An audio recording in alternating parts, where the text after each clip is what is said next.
वसुदेवसुतं देवं कंसचाणूरमर्दनम् देवकी परमानन्दम् कृष्णं वन्दे जगद्गुरु। आप सब वैष्णव जनों के चरणों में दंडवत प्रणाम। हरे कृष्णा हरे कृष्णा। आइए श्रीमद् भागवतम का आश्रय हम लोग ग्रहण करें और मंगलाचरण दसम स्कंद पूर्वार्ध, दसम स्कंद के दो पार्ट हैं, पूर्वार्ध और उत्तरार्ध। तो आइए मंगलाचरण हम लोग गाते हैं। नारायण नमस्तेस्तु शंख चक्र गदाधरा दामोदरारविन्दाक्ष गोविंद यदुनंदन नमस्ते वासुदेवाय सर्वभूतक्षयाय च ऋषिकेशं नमस्तुभ्यं प्रपन्नं पाहि मां प्रभो। वाम बाहुकृत वाम कपोलो बलगत भ्रूरधरार्पित वेणुं कोमलाङ्गुलिभिराश्रित मार्गं गोपीरयति यत्र मुकुन्दा मल्लानां सनिर्नृणां नरवरः स्त्रीणां स्मरो मूर्तिमान् गोपानां स्वजनो सतां क्षितिभुजां शास्ता स्वपित्रो शिशु मृत्युर्भोजपते विराड विदुषां तत्त्वं परं योगिनां वृष्णीनां परदेवतेति विदितो रंगं गतये साग्रजा आसामहो चरण रेणुजुषामहं श्याम वृंदावने किमपि गुल्मिलतौषधीना या दुस्त्वजं स्वजनमार्यपथं चरित्वा भेजुर्मुकुन्द पदवी श्रुतिभिर्विमृग्याम् प्रमत्तमुच्चैरिति कृत्य चिन्तया प्रबद्धलोभविषयेषु लालसम् त्वं प्रमत्त सहसाभिपद्यसे चुल्लेलिहानो हिरिवाकुमन्तका श्रुत्वा गुणान् भुवन सुन्दर शृण्वतां ते निर्विश्य कर्ण विवरे हरितोऽङ्गतापम्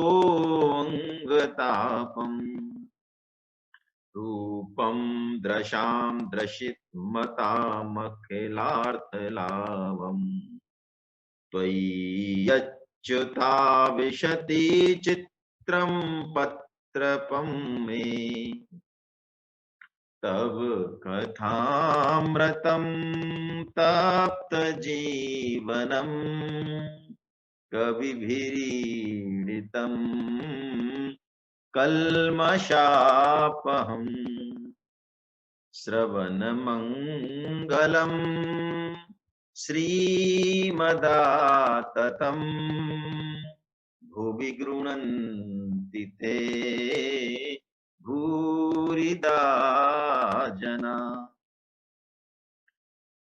नाथ जुगल लोचन भर बारी, बचन कहे कछु जनक कुमारी।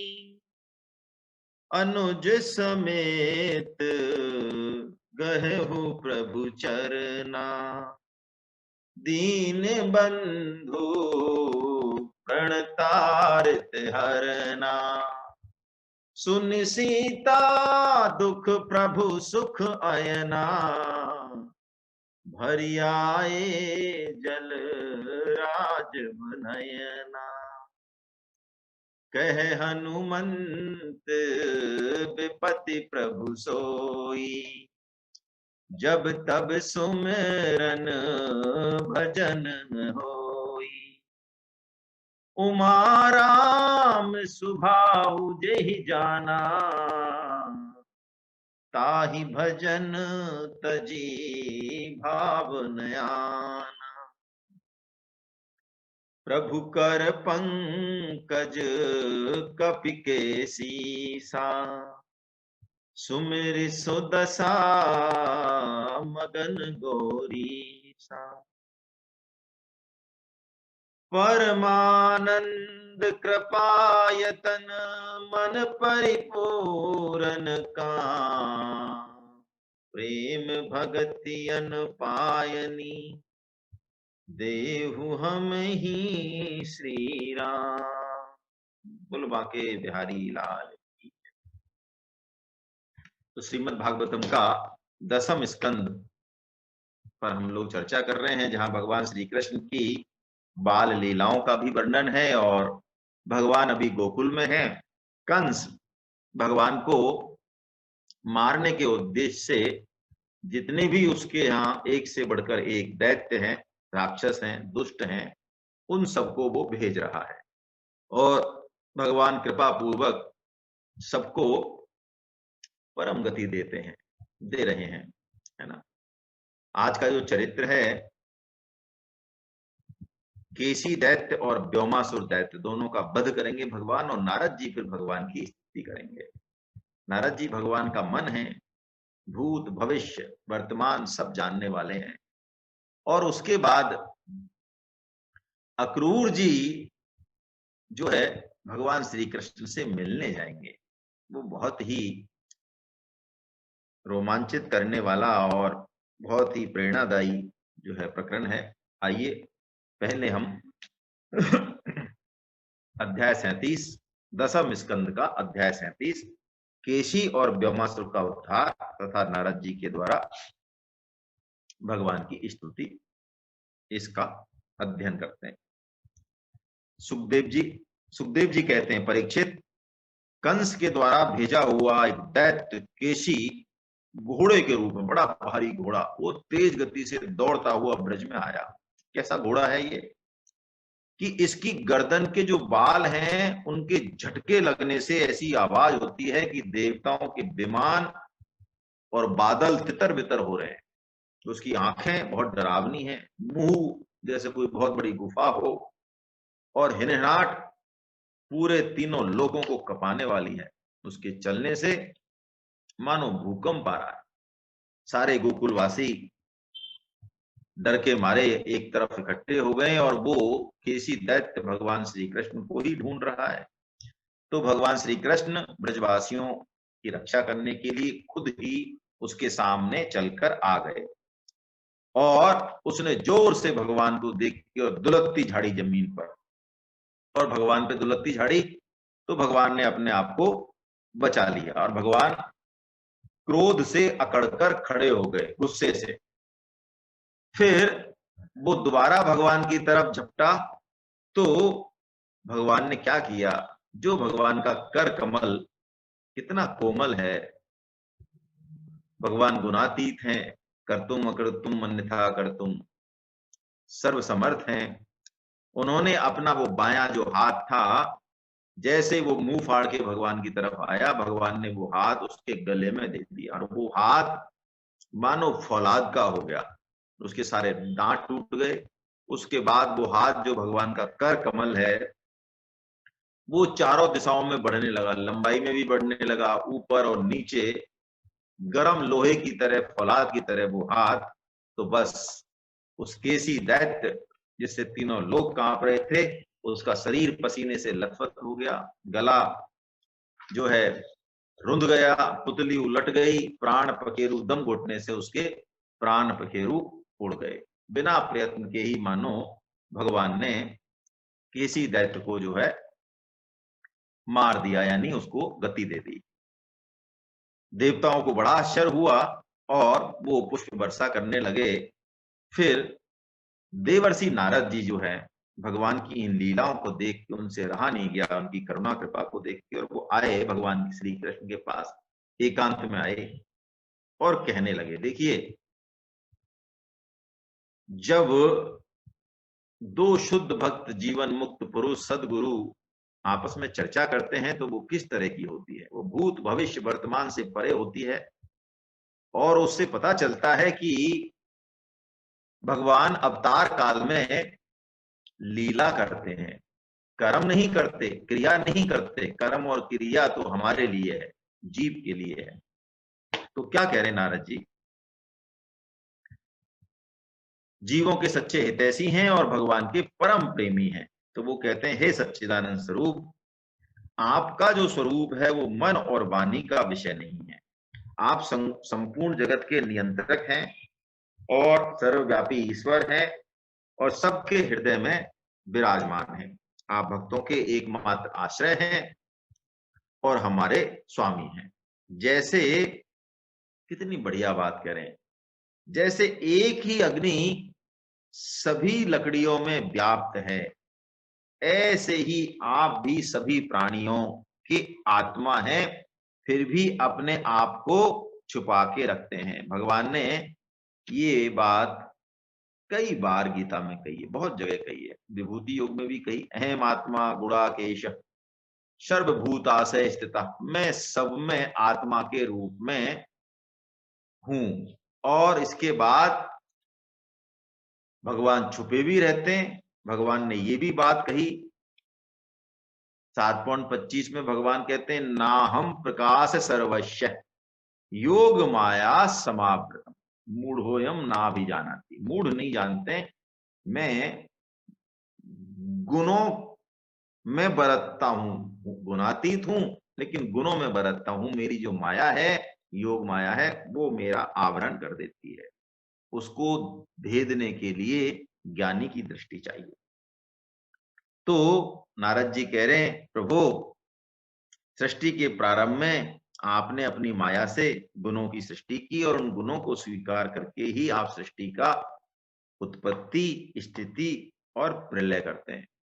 यही बात भगवान कहते हैं गीता में। बहुत देखिए, भागवतम में, भगवत गीता की बातें बहुत सरल रूप में, सहज रूप में कई कई कई कई बार आती हैं। इसलिए भगवत गीता का यदि हम सिलसिलेवार अच्छे से अध्ययन करें और उसके बाद श्रीमद् भागवतम को उसका वाचन करें, स्वाध्याय करें, तो हमें बड़ा आनंद आएगा, है ना। हमें गीता की बातें और स्पष्ट रूप में समझ में आएंगी। अब देखिए नारद जी क्या कह रहे हैं कि आप तो धर्म की रक्षा के लिए ही यदुवंश में अवतीर्ण हुए हैं और आपने खेल खेल में ये केसी दैत्य को मार डाला, जिससे देवता बड़े दुखी थे। अब देखिए क्या कह रहे हैं नारद जी, इससे एक सूक्ष्म बात हमें समझ लेनी चाहिए कि भगवान के लिए, शुद्ध भक्तों के लिए वस्तुतः काल अखंड है। गहरी बात है थोड़ी ये, यानी हमारे लिए काल खंड है। खंड मतलब भूत है, वर्तमान है और भविष्य है। लेकिन भगवान के लिए और शुद्ध भक्तों के लिए काल अखंड है, वर्तमान ही वर्तमान है, सब दिखता है उनको। क्या कह रहे हैं वो, हे प्रभु, परसों मैं आपके हाथ से चानूर, मुष्टिक आदि पहलवानों को, कुबलया पीढ़ हाथी को और स्वयं कंस को मरते हुए देखूंगा। उसके बाद आप शंखासुर को, काल यवन को, नरकासुर को, मुर दैत्य को भी मारेंगे, वध करेंगे। फिर आप बहुत सारी कन्याओं से विवाह करेंगे, स्वर्ग से कल्प वृक्ष उखाड़ के लाएंगे और इंद्र चू चपड़ करेगा तो उसको भी मजा चखाएंगे। नृग राजा जो छिपकली बन जाता है उसकी भी द्वारका में आप मुक्ति करेंगे। आप जामवंती जो है, जामवान की जो पुत्री है, उनके साथ विवाह करेंगे और 6 मंत्रक मणि को प्राप्त करेंगे और अपने धाम से ब्राह्मण के मरे हुए पुत्रों को भी लाके देंगे। इसके पश्चात आप पौंड्रक का वध करेंगे। पौंड्रक जो कि भगवान श्री कृष्ण का रूप बना के बड़ा फर्जी और कपटी होता है, तो उसका वध करेंगे और फिर काशीपुरी को जला देंगे। और युधिष्ठिर जब राजसूय यज्ञ करेंगे तो वहां पर शिशुपाल का वध करेंगे और दंतवक्त्र का भी वध करेंगे। प्रभु, आप द्वारका में रहते हुए बहुत सारे पराक्रमों को प्रकट करेंगे और उसके बाद पृथ्वी का भार उतारने के लिए आप अर्जुन के सारथी बनकर अनेकों अनेकों अक्षौनी सेनाओं का संहार करेंगे। गीता में भगवान यही बात कहते हैं अर्जुन से, अर्जुन तू ये मत समझना कि तू इनको युद्ध में मार रहा है, तू तो केवल निमित्त मात्र हो जाए। ये देख, मैं तेरे को इनका भविष्य दिखाता हूँ। विश्व रूप में भगवान कहते हैं जो भी योद्धा खड़े हैं ये सब काल के मुंह में जाने ही वाले हैं। तू युद्ध नहीं करेगा तो भी 11.33 में भगवान बहुत स्पष्ट रूप से कहते हैं ये बात। तो ये सब मैं प्रभु अपनी आंखों से देखूंगा। ओहो, आप विशुद्ध विज्ञान घन हैं, अपने स्वरूप में रहते हैं और इस माया से और इस माया का जो ये सारा प्रपंच है इससे आप नित्य निवृत्त ही हैं, लेकिन लीलावश जो है आप इन सबको ग्रहण करते हैं। मैं आपकी शरण ग्रहण करता हूं। आप यदुवंश में और वृष्णि वंश में और सातवत वंश में आप इनके सबके शिरोमणि, इनमें जन्म लिया है आपने। प्रभु, मैं आपको नमस्कार करता हूं।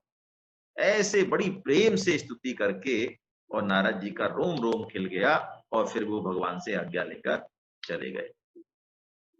अब एक दिन क्या हुआ कि भगवान श्री कृष्ण और बलराम जी अपने सखाओं के साथ, अपनी जो बाल सखा मंडल है उसके साथ चोर सिपाही का खेल खेल रहे।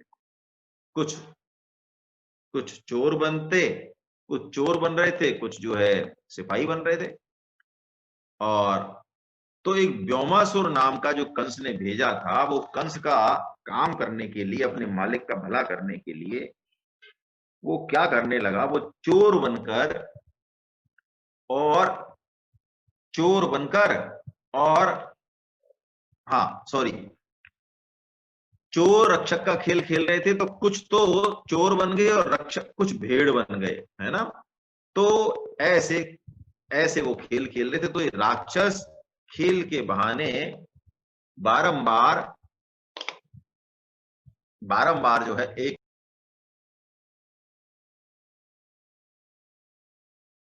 तो व्योमासुर धीरे धीरे बालकों को एक गुफा में ले जाके बहुत बड़े पत्थर से ढक देता, फिर आता खेल में फिर ढक देता। ऐसे करके 4-5 बालक बचे, सबको रखा है वो गुफा में। तब भगवान श्री कृष्ण को पता चला और उन्होंने उसका वध किया, दोनों हाथों से जकड़कर पृथ्वी पर गिरा दिया और गला घोंट के मार दिया। फिर भगवान गुफा में गए, वो पत्थर हटाया और उनको लेके आए। अब देखिए, अब ये श्रीमद् भागवतम, अब इसके बाद बहुत ही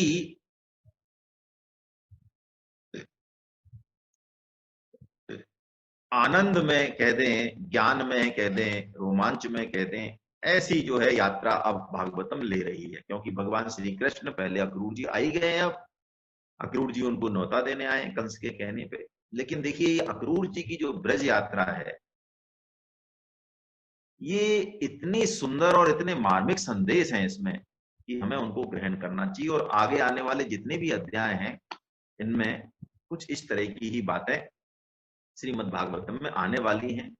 और 11वां स्कंद, 10वां स्कंद जब हो जाएगा तो 11वां स्कंद तो भागवतम का बिल्कुल मक्खन है, नवनीत है ना। तो अक्रूर जी भगवान के भक्त हैं, कंस के साथ रहते हैं, कंस के सेवक हैं, लेकिन भगवान के विशेष भक्त हैं। देखिए, अभी जो अक्रूर जी के मन में जो भाव आएंगे भगवान को न्योता देने में, उससे पता चलेगा कि वो किस स्तर के भक्त हैं। आइए हम इसका वाचन करें। सुखदेव जी महाराज कह रहे हैं अक्रूर जी ने उस रात मथुरा में बिताई और सुबह वो गोकुल चल दिए रथ पर सवार होकर। अब देखिए चलते समय उनके मन के भाव क्या है, कैसी बढ़िया बात कर रहे हैं। ये जो भाव है ये भक्त के हृदय में हो सकता है और भक्त का हृदय किसी का भी हो सकता है। भगवान की कृपा को जो अनुभव करे वही भक्त है। हर समय विभक्त नहीं, भक्त। हर परिस्थिति में जो भगवान की कृपा का अनुभव करे वो भक्त है। और भगवान की कृपा का अनुभव हो जाए तो मानो समस्त साधनाएं हो गई, सत्संग भी हो गया, कथा भी हो गई, नाम जप भी हो गया, सब काम हो गए। ये उनका फल ही है। तो देखिए अक्रूर जी क्या कह रहे हैं, कंस भेज तो रहा है उनको, लेकिन क्या कह रहे हैं कि मैंने ऐसा कौन सा शुभ कर्म किया, ऐसी कौन सी श्रेष्ठ तपस्या की, अथवा ऐसा कौन सा मैंने महत्वपूर्ण दान दे दिया देश काल पात्र के हिसाब से कि आज मैं श्री कृष्ण के साक्षात दर्शन करूंगा। बड़े बड़े सात्विक पुरुष जिनके गुणों का गान करते हैं लेकिन दर्शन नहीं कर पाते, मुझ विषय भोगी के लिए उनके दर्शन तो अत्यंत दुर्लभ हैं। वो कहते हैं किम मैया चरितम भद्रम किम तप्तम परमं तपा। क्या किया है मैंने, ऐसा कौन सा तप किया है? ऐसा ही भाव किम बाथापि अर्हते दत्तम यद द्रक्ष्यामि यद्य केशवा। ओहो कैसी बात है। ये भाव हमें भी मनुष्य जन्म मिलने पर, हमें नहीं पता कैसे मिला, तो मनुष्य जन्म मिलने पर, सत्संग मिलने पर और भगवान की कृपा का अनुभव होने पर ऐसा भाव हमारे दिल में आना चाहिए। ये भाव, ये श्रद्धा ही हमें लक्ष्य तक जो है लेके जाएगी। वो कह रहे हैं पता नहीं मुझ अधम को भी उनके दर्शन हो सकते हैं, है ना। उत्तम श्लोक ममई तद दुर्लभम मन्ये उत्तम श्लोक दर्शनम। उत्तम श्लोक भगवान को कहते हैं, है ना। जैसे नदी में बहते हुए तिनके कभी कभी इस पार से उस पार लग जाते हैं, शायद भगवान की कृपा से ऐसे ही कोई संसार सागर को पार कर जाता है अनायास ही, अनायास। निश्चित ही आज मेरे समस्त पाप नष्ट हो गए, मेरा जन्म सफल हो गया है। क्यों? मैं योगियों के लिए भी जो दुर्लभ हैं उन भगवान के सुंदर चरण कमलों के साक्षात दर्शन करूंगा। ओहो कंस ने मुझ पर कैसी कृपा की जिसके कारण आज मैं स्वयं भगवान के चरण कमलों के दर्शन कर पाऊंगा। देखिए ये बात अक्रूर जी को उच्चतम स्तर का भक्त बनाती है। कहने को हमारे पास 100 कारण हो सकते हैं कि हमारी जिंदगी में ये कमी है, लेकिन परम श्रद्धेय स्वामी जी महाराज कहते हैं कि 1000 कारण हो सकते हैं कि हम परमात्मा को रोज धन्यवाद दें। सुबह नींद खुले तो धन्यवाद दें कि एक दिन तूने और दिया, हमने तो ऐसा कुछ किया नहीं। मनुष्य जन्म दिया बहुत सारी चीजों के लिए, हर चीज के लिए। हम यदि संसार की ही बात करें तो चाहे रिश्ते नाते, पति पत्नी, भाई माता पिता, गाड़ी घोड़ा, परिवार, घर, हजारों चीज हैं जो कि हमारे पास हैं और लाखों करोड़ों लोगों के पास भी। लाखों करोड़ों लोगों से बहुत बेहतर हैं भौतिक दृष्टि से देखें तो भी। और यों दृष्टि ही यदि उल्टी है, बुद्धि रूपी कटोरा ही यदि उल्टा है, तो उसकी तो फिर बात ही क्या करें। परम श्रद्धेय स्वामी जी महाराज कहते हैं जो प्रतिकूल परिस्थिति में भगवान की कृपा का अनुभव कर ले वो सच्चा भक्त।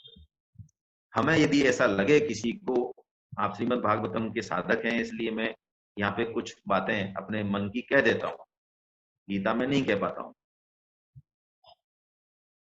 तो हमें किसी को ऐसा लगे कि हम 5 साल से, 7 साल से, 10 साल से जो है भगवान की कृपा की छाया में है, साये में है और बहुत अच्छी हमारी प्रगति हो रही है, हम तो काफी अच्छे जो है भक्त हो रहे हैं। तो कसौटी एक ही है, बस यही कसौटी है ना, इसी को लगाएं। ये कसौटी कस गई, बाकी सब कसौटी कस जाएंगी अपने आप। यही कसौटी है कि जीवन में अनुकूलता प्रतिकूलता लगी रहेगी, दोनों में कसौटी लगती है। पहली तो अनुकूलता में लगेगी, अनुकूलता में नहीं लगी तो प्रतिकूलता तो भूल जाओ, वो और आगे की कसौटी है एक्चुअली। अनुकूलता जीवन में आए, पद मिले, यश मिले, मान मिले, बड़ाई मिले, धन मिले, ऐश्वर्य मिले, फिर भी पैर हमारे जमीन पर रहे आए। भगवान का स्मरण हमें भूले नहीं, उनकी कृपा का हम अनुभव करते रहे।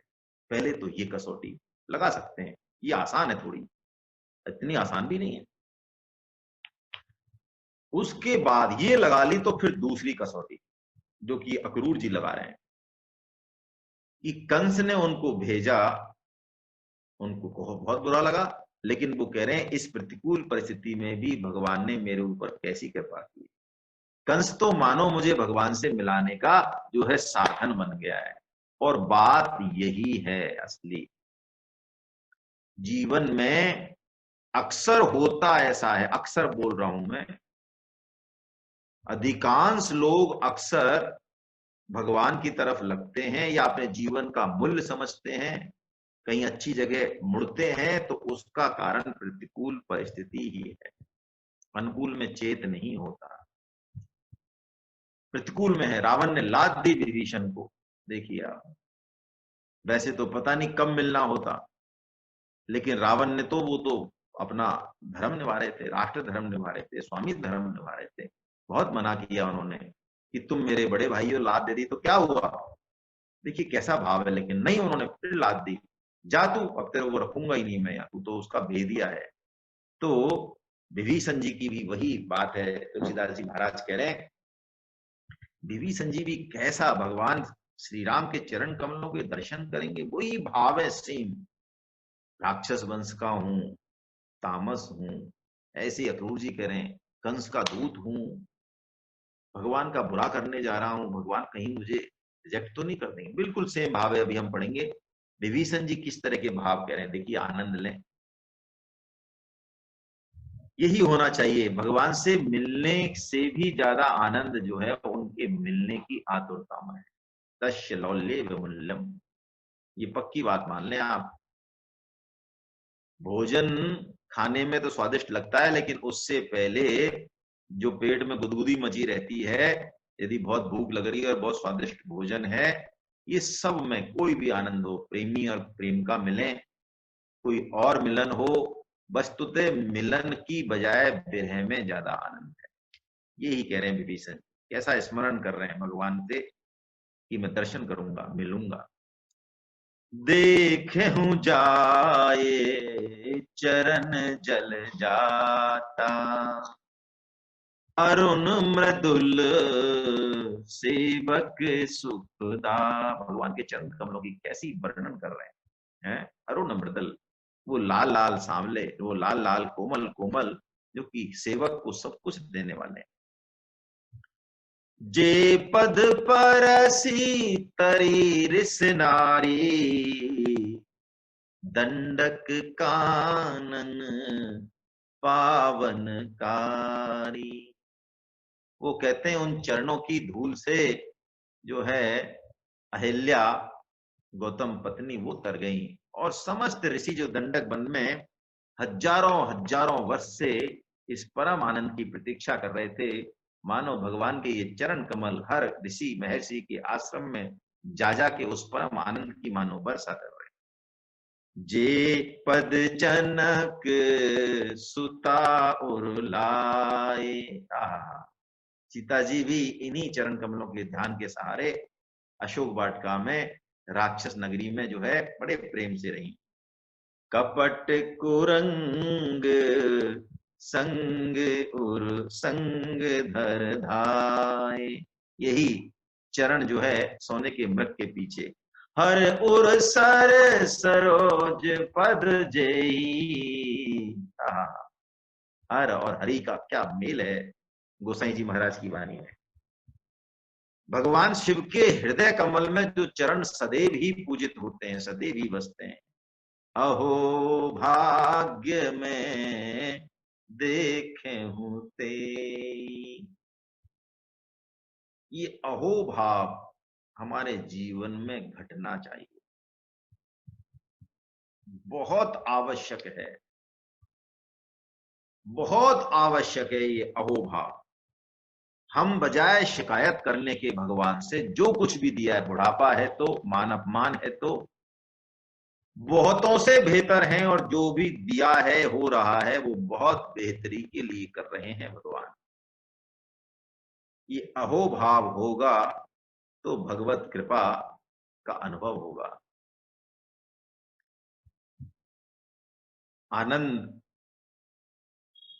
धर्म प्रचार के लिए जाना चाहते थे तो गौतम बुद्ध मना करते थे। एक दिन उन्होंने कहा, अच्छा तुम जाना चाहते हो तो मैं तुम्हें बता दूं आनंद, वो तुम्हारी बात नहीं सुनने वाले हैं। गीता प्रचार आप करने जाएं और लोग तैयार बैठे, लाओ साहब कितने पैसे देने, फॉर्म भरना है, कहां भरना है, भूल जाओ। वो कहते हैं नहीं सुनेंगे, कोई बात नहीं, कम से कम मैं तो ये उनका अहोभाव मानूंगा कि कम से कम उन्होंने मेरी बात नहीं मानी, सुनी तो सही। कि मानेंगे नहीं तुम्हारी बात, कोई बात नहीं, सुनी तो सही। कि वो सुनेंगे भी नहीं, हो सकता है वो तुमसे गुस्सा हो जाए, तुम्हारा अपमान कर दें। कि अहोभाव, मैं कहूंगा कि उन्होंने मुझे पीटा तो नहीं, मैं फिर भी प्रचार के लिए जाऊंगा। कि नहीं आनंद, वो तुम्हें पीट भी सकते हैं। कि अहोभाव, मैं कहूंगा कि उन्होंने मुझे पीटा ही तो सही, हाथ पैर तो नहीं तोड़े मेरे। तो उन्होंने कहा नहीं, वो अंग क्षत विक्षत भी कर सकते हैं। कि अहोभाव, मैं फिर भी उनका धन्यवाद दूंगा कि कम से कम उन्होंने मुझे जीवित तो रहने दिया। कि नहीं, वो मार भी सकते हैं। धर्म प्रचार एक ऐसा काम कि अहोभाव, इससे बढ़िया मृत्यु और मेरे बस की नहीं है। कि मैं धर्म प्रचार के लिए, हे गौतम बुद्ध बुद्धम, आपके काम, आपके आज्ञा के पालन के लिए यदि मैं शरीर भी छोड़ दूं तो इससे बढ़िया, ऐसा अहोभाव। तो ये अहोभाव जो है अक्रूर जी के जीवन में है। वो कह रहे हैं, ध्यान कर रहे हैं, स्मरण कर रहे हैं, उनका यशोगान गा रहे हैं। देखिए यही सार बात है, बहुत ही प्यारा जो है ये, बहुत ही अच्छा और बहुत ही ऐसा अध्याय है ये। वो कहते हैं, उनके चरण कमलों के जो नख मंडल हैं, उनकी कांति का ध्यान करके पहले भी बहुत सारे ऋषि महर्षि अज्ञान और अंधकार को प्राप्त कर चुके हैं। अरे ब्रह्मा जी, शंकर जी, इंद्र जी और लक्ष्मी जी, बड़े बड़े मुनि वैष्णव भी उन चरण कमलों की उपासना करते हैं, और भगवान उन चरण कमलों से, नंगे चरण कमलों से जो है गायों के पीछे पीछे घूमते हैं। और गोपियों के वक्ष स्थल पर वो चरण कमल भगवान रखते हैं। मैं अवश्य ही उनके दर्शन करूंगा, क्योंकि मुझे शुभ सगुन हो रहे हैं, हरिण मेरे दाईं ओर से निकल रहे हैं। ये सगुन शास्त्र बड़ा प्यारा है। यदि आप श्रीमद् भागवतम के सभी सगुनों को मिलाएं, और श्रीमद् भागवतम के नहीं मिला पाए तो आप मानस के मिलाएं, तुलसीदास जी महाराज ने, तो आपको बड़ा आनंद आएगा।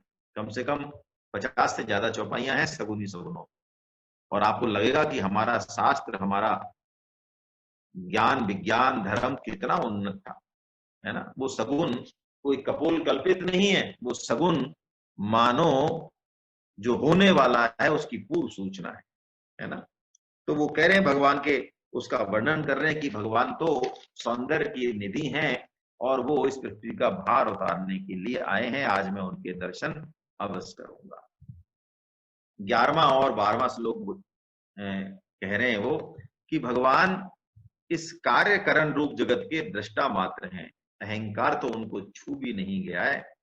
वो अपनी योग माया से ही संपूर्ण जीवों की रचना करते हैं, और खुद भी उनके बीच में लीला करते हैं, है ना। तो उन्हीं से ही संसार में स्फूर्ति है, प्राण है, सब कुछ, बड़े से बड़ा ऐश्वर्य भी सब भगवान से ही है। इसलिए जो वाणी कैसी बात कर रहे हैं, देखिए बहुत प्यारी बात कर रहे हैं कि भगवान पवित्राणाम पवित्रो यह, भगवान का नाम और भगवान पवित्रता की सीमा है, यानी अनंत पवित्र है, ऐसा कहते हैं। और वो जो बात कह रहे हैं ये पकड़ने वाली है कि जो वाणी उनके गुण लीला और जन्म की कथाएं नहीं गाती, वो तो मुर्दों को ही शोभित करने वाली है, यानी व्यर्थ है। वो वाणी नहीं है, फिर वो मुर्दा ही है। वो श्रवण, वो कर्ण जिन्होंने भगवान की लीला का जो है श्रवण नहीं किया, वो कान भी मुर्दे के ही हैं, है ना। वो बिलों के समान है, सांप के बिल है, वो कान है ही नहीं। वो जिभ्या, ये श्लोक आए हैं भागवतम में, इसलिए मैं इसी, वो जिभ्या जो कि भगवान नाम का जप नहीं करे, भगवान की लीला कथा का यशोगान नहीं करे, वो मान लो मेंढक की जिभ्या है। वो टर टर किया उसने, है ना, कितनी भी भौतिक उन्नति की, कैसी भी बढ़िया से बढ़िया बातें की, वैज्ञानिक बातें की, और भी अच्छी अच्छी की, लेकिन भगवान नाम नहीं लिया तो वो मेढक की टर टर से भी गई बीती है। ऐसा जो है अक्रूर जी का कहना है। आज मैं उनको, वो बड़े बड़े लोकपालों और संतों के आश्रय हैं, सबके परम गुरु हैं। क्या कह रहे हैं वो? सबके परम गुरु हैं वो। उनका सौंदर्य तीनों लोगों के मन को मोह लेने वाला है, सबके नेत्रों को आनंद देने वाला है, और लक्ष्मी जी भी उनके चरण कमलों को पाने के लिए लालायत रहती हैं। आज मैं उनको अवश्य ही देखूंगा, क्योंकि मुझे सुबह से शुभ सगुन हो रहे हैं। तम त्वद्गनूनम महताम गतिम गुरु, परम गुरु है भगवान, है वसुदेव सुतम देवम, त्रैलोक्य कांतम दृशिमन महोत्सवा। उनका सौंदर्य मानो एक महोत्सव है, मन को मोह लेने वाला है। रूपम दधानम श्रिय इप्सितास्पदम, द्रक्ष्मे द्रक्षे ममासन्नुससये सुदर्शना। और क्या कह रहे हैं अक्रूर जी, देखिए कैसा कैसा उनके चित्त का, मन का भाव है। वो कहते हैं, जैसे ही भगवान श्री कृष्ण और बलराम मुझे दिखेंगे, मैं रथ से कूद पड़ूंगा, उनके चरण पकड़ लूंगा, ऐसे दुर्लभ चरण कमलों में मैं लौट जाऊंगा, है ना, गिर जाऊंगा। क्या वो अपना कर कमल मेरे सिर पर रखेंगे? क्यों कि उनका कर कमल तो अभय दान देने वाला है। फिर किसी किसी शास्त्र की, किसी की जरूरत नहीं, किसी की भी। अभयम सर्वभूतेभ्यो ददामि एतम व्रतम मम, है भगवान श्री राम की कैसी घोषणा है कि कोई यदि मेरी शरण में आ जाए तो मैं उसे अभय कर देता हूं, ये मेरा प्रण है। अब उसका रिकॉर्ड के बारे में भगवान ने बात ही नहीं करी कि वो इसका रिकॉर्ड क्या है। कोई रिकॉर्ड के बारे में चर्चा ही नहीं। वो तो कह रहे हैं आ जाए बस। तो वो कह रहे हैं, इन्हीं चरण कमलों की पूजा करके दैत्यराज बलि, है ना, और इंद्र जो है, इंद्र पद इन्होंने प्राप्त कर लिया और भक्त की श्रेणी में आ गए। और इन्हीं चरण कमलों की सुगंध ने, कर कमलों ने, इनके स्पर्श मात्र ने समस्त गोपियों की थकान मिटा दी। लेकिन कहीं वो मुझे कंस का दूत तो नहीं समझ लेंगे, शत्रु तो नहीं मान बैठेंगे? राम राम राम राम, मैं क्या सोच रहा हूं? अरे वो ऐसा कैसे समझ सकते हैं? वो तो अच्युत हैं, सर्वज्ञ हैं, देखिए सर्व साक्षी हैं, सम हैं। वो क्षेत्रज्ञ रूप से, भगवान कहते हैं ना, क्षेत्रज्ञम चापि माम विद्धि सर्व क्षेत्रेषु भारत, 13.2 में, 13.1 में बहुत स्पष्ट रूप से कहते हैं, अर्जुन आत्माओं का भी आत्मा यानी परमात्मा मैं ही हूं। तो अंतःकरण की एक एक चेष्टा को वो देखते रहते हैं। वो तो बड़ी दया भरी दृष्टि से मेरी ओर देखेंगे, और उनके दर्शन पाते ही मेरे जितने भी पाप कर्म हैं, अशुभ संस्कार हैं, वो हमेशा के लिए खत्म हो जाएंगे और मुझे परमानंद मिल जाएगा। मेरी शंका पर सन्मुख हो जीव मोहे जवही, जन्म कोटि अघ नासहि तवही। भगवान के सन्मुख होते ही पाप ताप, इनकी हिम्मत है जो टिक जाए? संभव ही नहीं है। कितना ही तराजू में माल हो, कोई लेना देना नहीं, कोई लेना देना नहीं। वो कहते हैं, वो लंबी लंबी भुजाओं से मेरा आलिंगन करेंगे, उस समय मेरी देह पवित्र हो जाएगी और मेरे समस्त कर्म बंधन नष्ट हो जाएंगे। फिर मेरा आलिंगन करने के बाद मैं हाथ जोड़कर सिर झुकाकर उनके सामने खड़ा हो जाऊंगा और वो मुझे चाचा अक्रूर कहेंगे, उन्हीं के वंश के हैं ना। तो मेरा जीवन सफल हो जाएगा। अरे श्री कृष्ण ने जिसका आदर नहीं किया उसका जीवन धिक्कार है। भगवान श्री कृष्ण न तो उन्हें कोई प्रिय है। देखिए कैसी बात है, बहुत प्यारी बात है ज्ञान की दृष्टि से। भगवान श्री कृष्ण को न तो कोई प्रिय है, न कोई अप्रिय है, न कोई आत्मीय है, न कोई शत्रु है। क्या बात कह दी, गीता में कहीं कही है क्या? कोई बताना चाहे तो बताए मैसेज भेज के, भागवतम के पुराने साधक हों, गीता के साधक हों। ऐसी बात भगवान कहते हैं, है ना। लेकिन यहाँ कह रहे हैं फिर भी कल्प वृक्ष की तरह भगवान, जो जिस भाव से बचता है वो उसी रूप में उनको बचते हैं। देखिए ये दोनों बात जो अक्रूर जी यहाँ कह रहे हैं गीता में बहुत स्पष्ट रूप से कही हुई है। 9.29 में भगवान कहते हैं समोहम सर्वभूतेषु नैमे देशो अस्ति न मे प्रिय, कहते हैं ना। अब ये बात हमारी बुद्धि में समझ में नहीं आएगी, क्योंकि हमारी बुद्धि तो जो हमारा अच्छा करे उसके प्रति हम अच्छा भाव रखते हैं और जो बुरा करे उसके प्रति बुरा रखते हैं। लेकिन भगवान तो कहते हैं कि मेरा कोई द्वेषी अथवा राग करने वाला है ही नहीं। क्यों, ऐसा क्यों है, ये हमारी बुद्धि में समझ में नहीं आएगी, लेकिन समझने की कोशिश करें हम। ये सब द्वंद्व हैं। हमारा प्रेम प्रेम नहीं है वास्तव में।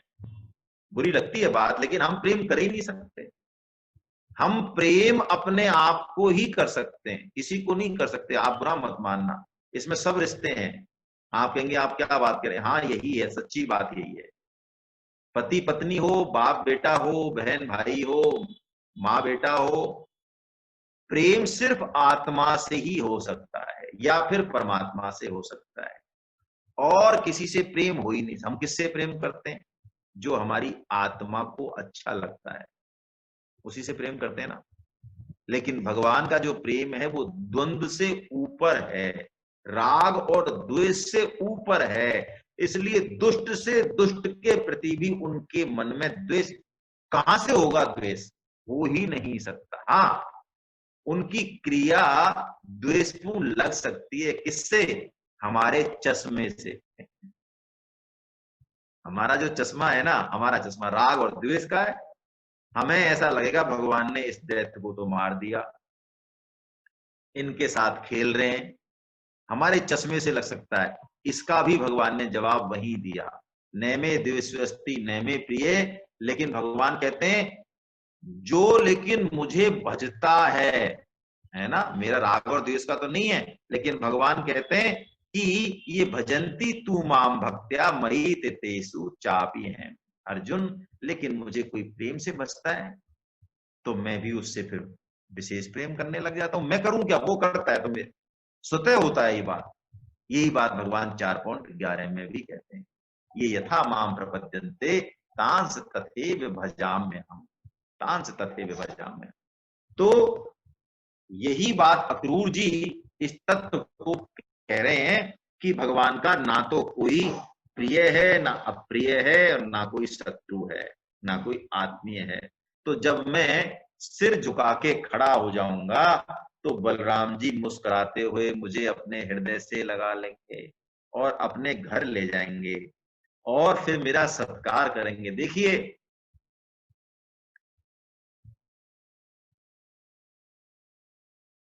परम श्रद्धेय स्वामी जी महाराज कहते हैं, ये बहुत प्यारा प्रकरण है, यथा भाव तथा लाभ। बताइए, गंगा माता अभी लुप्त तो नहीं हुई है ना, ऐसा कलयुग तो नहीं आया ना। और ये शास्त्र वचन है कि गंगा में स्नान करने के बाद पाप रह नहीं सकता। इसके बाद भी हम सब पापी क्यों हैं? गंगा का दोष है? भगवान का दोष है?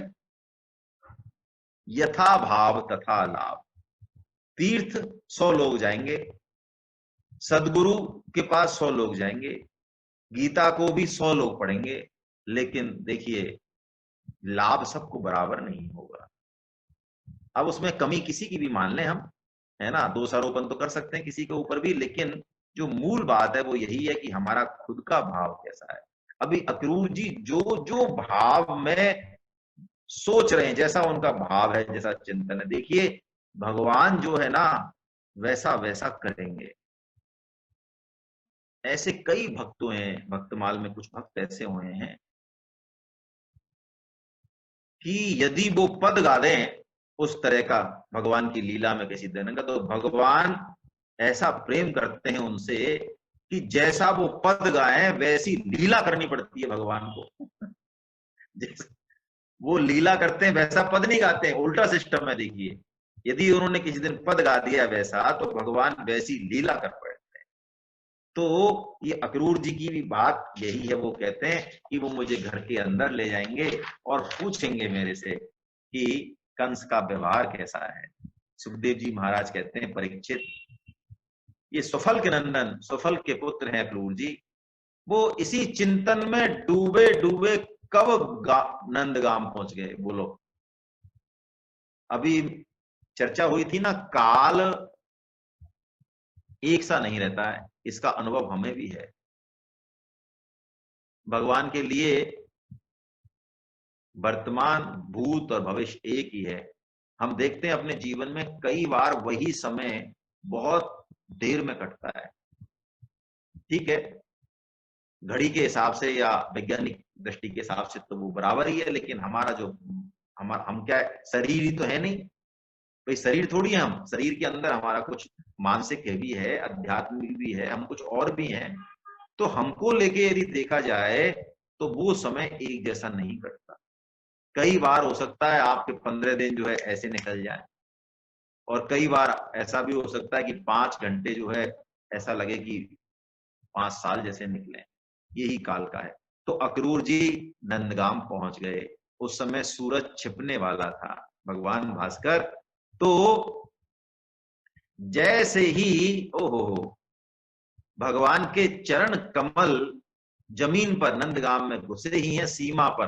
देखिए ये भी एक दिशा और दर्शन है कि जैसे ही कहते हैं मंदिर की ध्वजा देखे मंदिर को प्रणाम कर लेना चाहिए, शास्त्रों की आज्ञा है। मंदिर में हम कहीं दर्शन करने जाएं तो जैसे ध्वजा दिखे, ध्वजा दिख जाए तो बस ये मान लें कि बस अब भगवान जो है दर्शन हो गए। जाना तो है, लेकिन वहीं से एक अत्यंत आह्लाद आ जाना चाहिए। जैसे कि आपके घर पे कोई वैष्णव आए और आप बैठे रहें तो ये अपराध है। वैष्णव कौन? जो भगवान में रुचि रखे, जो भगवान का नाम ले, वो वैष्णव। बाकी स्त्री से क्या करना हमको निकाल के बहुत ज्यादा। तो कहा जाता है शास्त्रों में कि वैष्णव यदि आपके पास आए तो आपको भी 5, 7, 10 कदम, जैसी भी आपकी अवस्था आपको अलाउ करती है, आपको उनका वेलकम करना चाहिए। ये शास्त्र का आदेश है।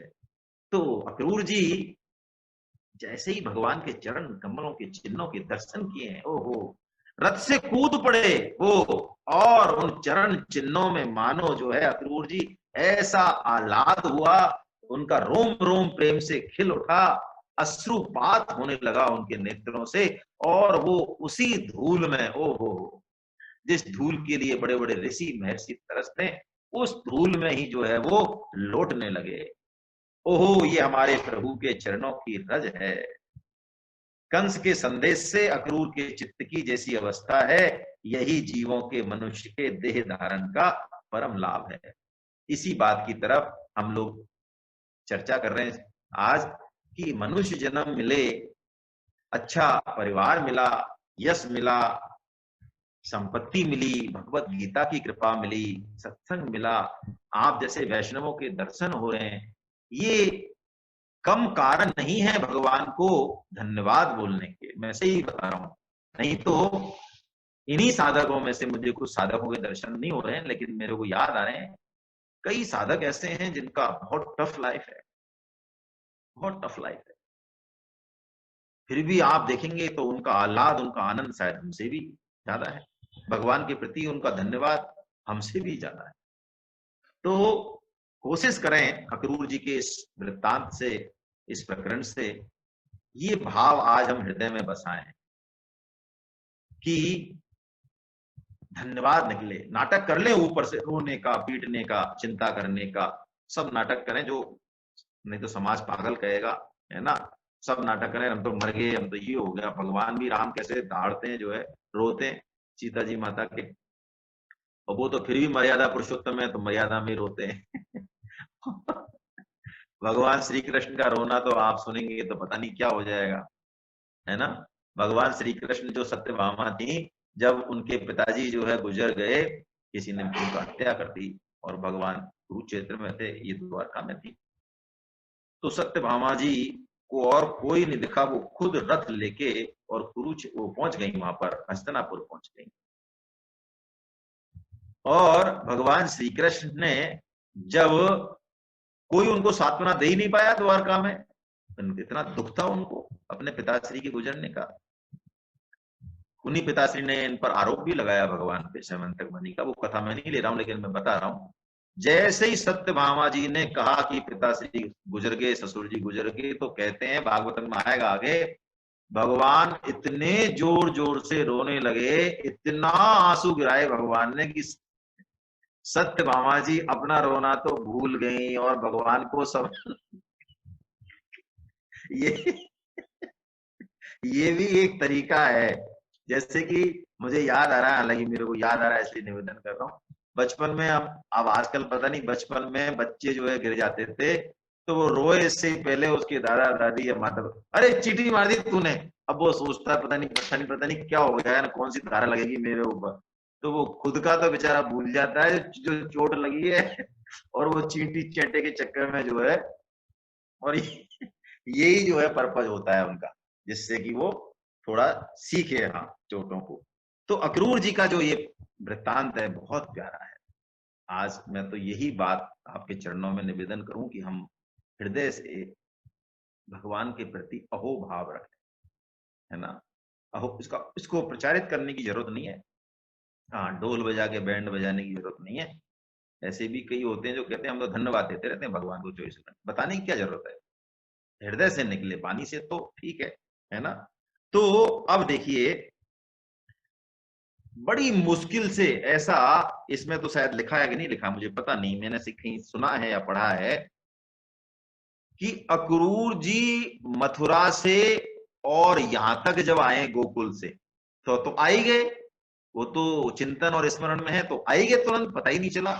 लेकिन अब भगवान के चरण कमल देख लिए हैं, तो अक्रूर जी जो लोट लगा रहे हैं रज में, अब यहां से और भगवान तक पहुंचने की, जो घर तक पहुंचने की यात्रा, ये बहुत लंबी हो गई, बहुत लंबी होगी। अक्रूर जी को होश ही नहीं है, फिर रथ में बैठ जाते हैं, फिर उतर जाते हैं, फिर लोट लगाते हैं, फिर पता नहीं कुछ दिख जाता है।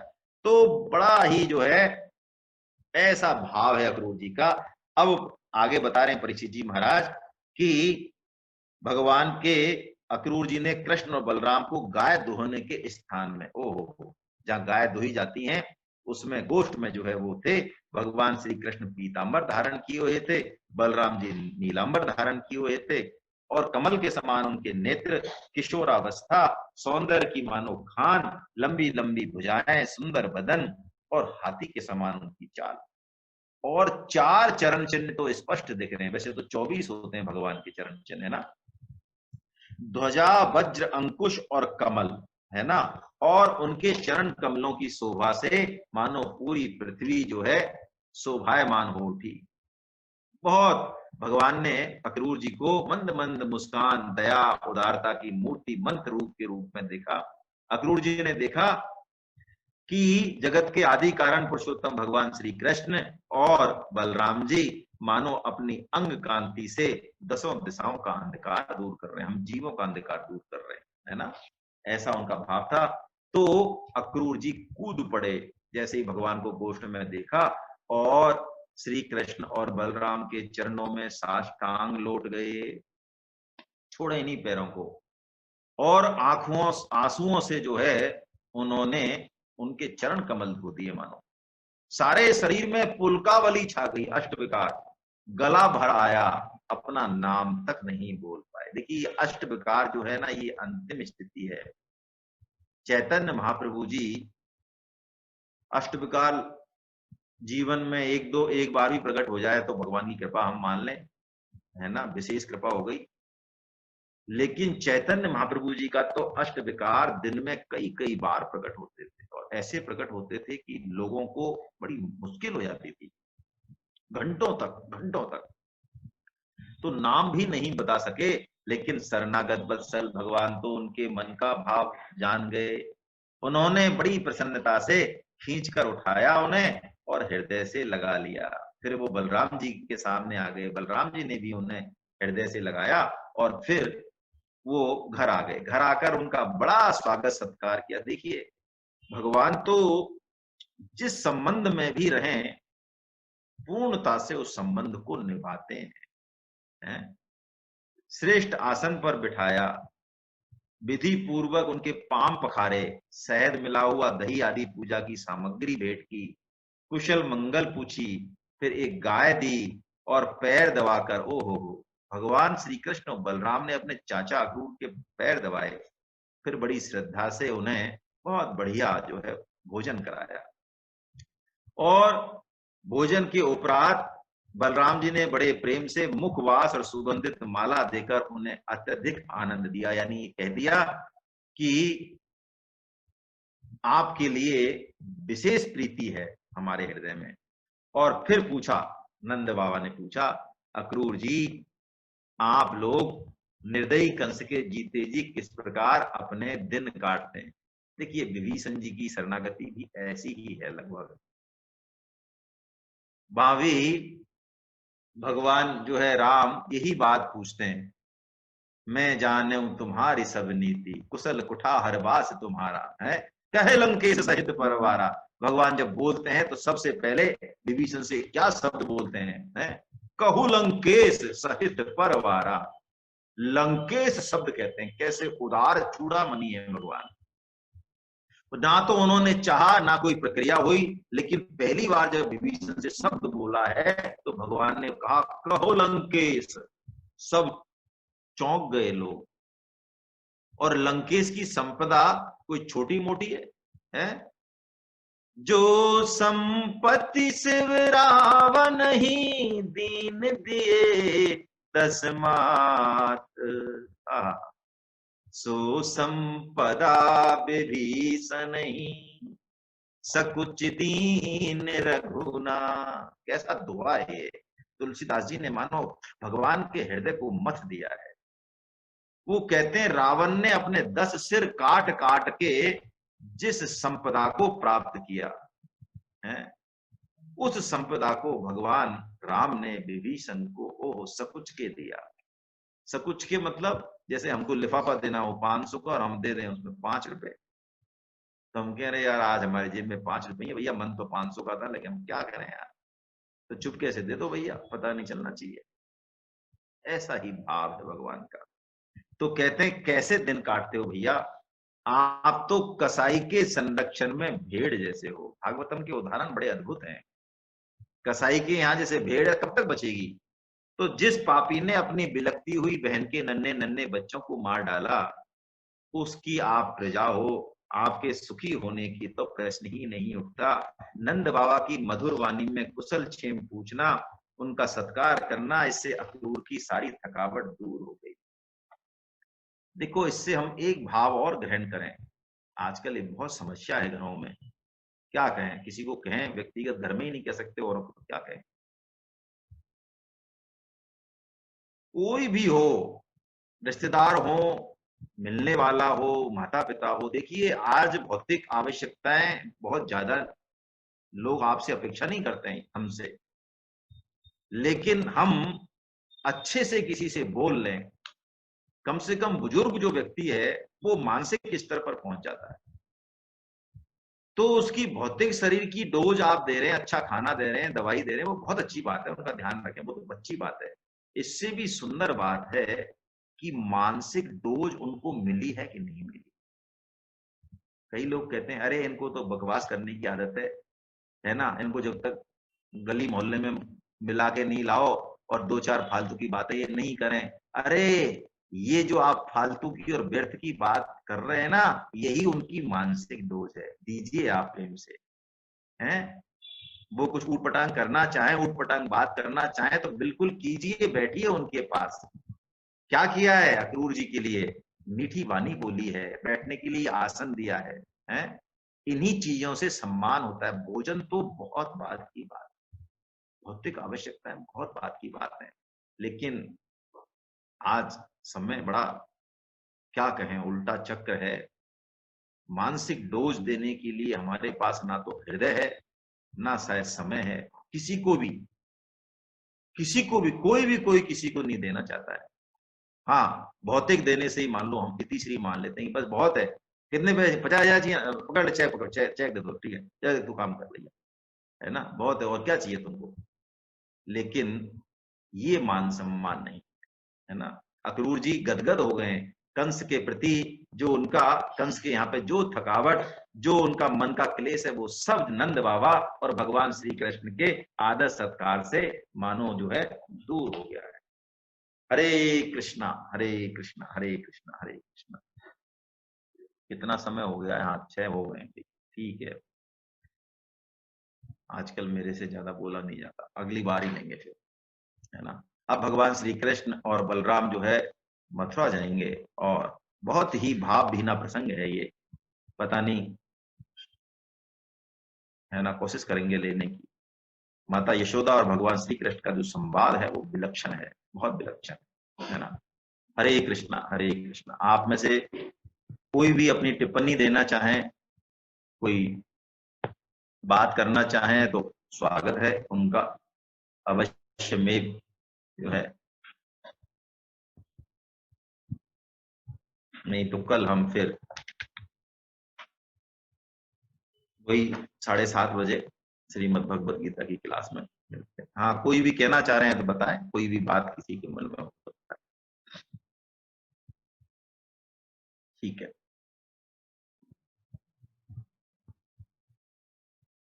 गोविंद जय। मैं इनको आवाज, स्वरूप जी मुझे देख रही है, मैं उनको अनम्यूट कर रहा हूँ, है ना, कीर्तन के लिए। गोविंद जय जय गोपाल जय जय। गोविंद जय जय गोपाल जय जय। राधा रमन हरि गोविंद जय जय।